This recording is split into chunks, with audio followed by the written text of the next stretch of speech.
Welcome to Hood Champion Boxing and Sports. In boxing, you find a way to win or you find a way to lose. Mbilli beats Canelo, not Terence Crawford.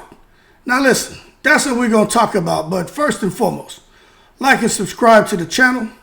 Follow me on Twitter, Hood Champion Boxing and Sports. I leave that donation for that fried rice and chicken wings. Now listen, man. Oh my gosh, the fans out here are saying Mbilli's a beast. Mbilli's a monster. Mbilli. How about this? How about Mbilli gets hit too goddamn much? How about that? Now, I'm not taking anything away from he's from Africa, France. Anyway, the international player, right? Not taking nothing away from him. But don't come out here talking about Mbilli beats Canelo, not Terence Crawford. Well, hold on a second. Last time I checked, Omaha, Nebraska's finest isn't one to really get hit that much in a fight. And if you can't hit somebody, you can't hurt them. You can stress them out mentally. You can make it probably stir up some emotions in them in the ring. But you're not going to come out here now and put the beans on somebody if you can't hit them. Now with Mbilli, he's all about the mash-up, crash-up. And I get it. Mbilli will come in. He's throwing the minimum 30 punches around, right? If you let him get going. Crawford, he can throw that 30, 50 punches around. He proved that with Majumar. For those people who didn't think Crawford could keep up and sustain the work rate like what he did, Crawford can let his hands go from the first second of the first round to the last second of the last round. What often happens with Crawford fights is when he lets his hands go, opponents get hurt. They slow down. So as a result, Crawford's output, it doesn't have to be 40, 50 punches around because he can kind of pick his shots, break an opponent down eventually, especially if he's southpaw, man, get him out of there. But as a result, Crawford's not a guy who's going to come out there and just say, you know what, I want to knock you out. I'm just going to go balls to the wall, all gas, no brakes. And I'm just going to come and rush you and look for a mash-up, crash-up fight like Mbilli. And I'm telling you, with a guy like Canelo, I just think when you look at it, right, because Canelo's the measuring stick. Everybody wants to get to Canelo, right? But when you look at Mbilli and Crawford, I think that, first of all, the greater the reward, the greater the risk. And if you're going to fight like Mbilli, there's a great risk that you have to take to try to get to the reward of hurting your opponent and knocking them out. That means exchanging. Because once you exchange, you make yourself vulnerable.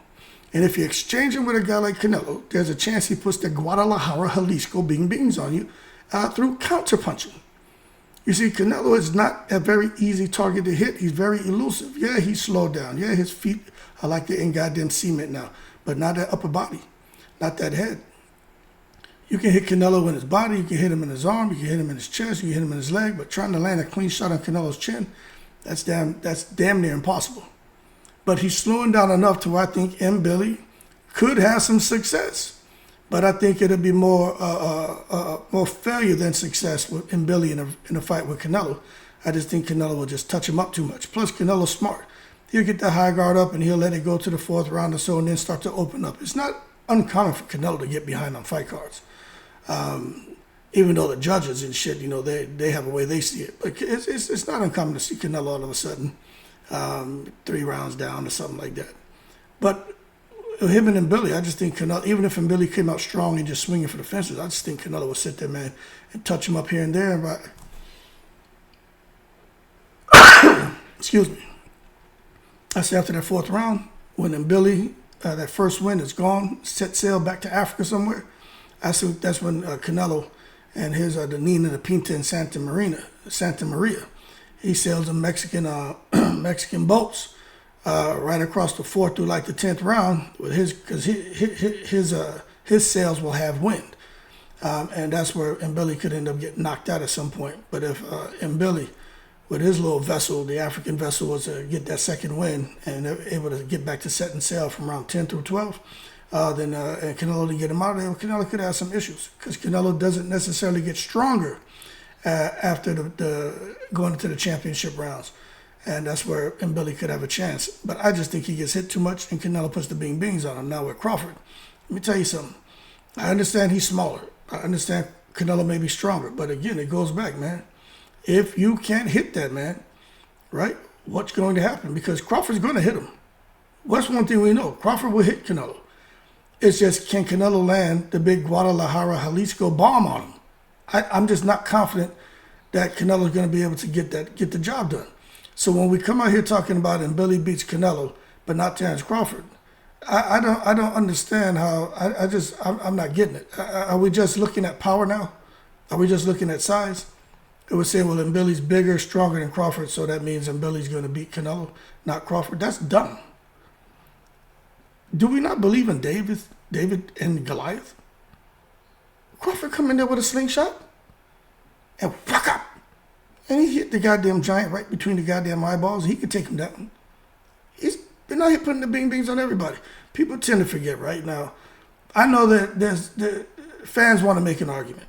If you're pro Crawford, you want to say two things, right?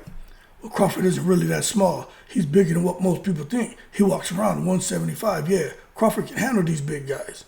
That's one side of the argument from a Crawford fan. The other side of the Crawford fan is Crawford's really a small guy.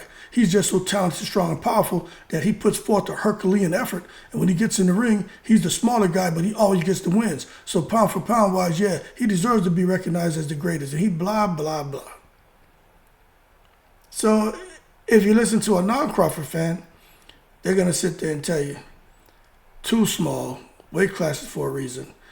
He hasn't been able to really dominate elite fighters because since he started boxing, he's only fought tomato cans. That's what they're going to tell you. And to say for him to try to bubble up now and put on some size, which is something that they're going to say he's forcing himself to do. He's out of his league. That's why he fought at 154, first fight against a guy with like 11 fights, and he couldn't stop him because Crawford is a bud. They should actually stop calling him bud and call him dud. Now, that's just all bullshit. Now, did he fight a guy with like 11 fights? Yeah, he did. 11 pro fights. That's not a lie. But to say that Majumov was a dud, get out of here. How about this, right, to all you goddamn Einsteins out there? How about Majumov versus Mbilli? Who you got winning that fight? Now, for those of you, remember, before you come posting comments, do your due diligence. Talking about, Majumov's too small, hood champion, here you go again with the goddamn bullshit, you cock-a-hole. All right. Majumov was fighting much bigger when he was a goddamn amateur and dominating. So y'all go out there and you stop taking it to the goddamn stupid. Majumov at 160, 168, no problem. No problem. And with Mbilli, I think Majumov will put the bing bings on Mbilli. I do. But hey, you may not agree. But that being said, don't just sit here, man, and talk about someone's going to get in the ring and win just because they're big. Y'all saw what happened to Makhmudov. Makhmudov is a giant up there with the heavyweights. He went and fought Ajit Kabayel. Kabayel bing his ass. Makhmudov just came back this weekend, fought some French guy, Villanova or some shit. Villanova bing his ass. Big, strong, crazy ass Makhmudov. I'm doing this shit all the time. Neck twitching, man, got these goddamn ticks. Got the bing bings put on him. Then you want to talk about these big monsters. Okay, forget it about Floyd Mayweather. He wasn't as big as these guys, man. Manny Pacquiao, Shane Mosley. All right, so let's not take it to the stupid, man. You know, it's not uncommon for a smaller fighter to go up in weight, especially a generational talent like Crawford, to go up in weight and get victories against much bigger guys. What Edgar Berlanga tell you is about IQ, IQ. Edgar Berlanga knows. It don't mean that he gonna get in there and IQ Canelo, Berlanga and shit. But Crawford definitely has the IQ. Does Mbilli have the IQ that Crawford has? Hell no. Anybody disagree with me? Yo, go jump off a bridge, right?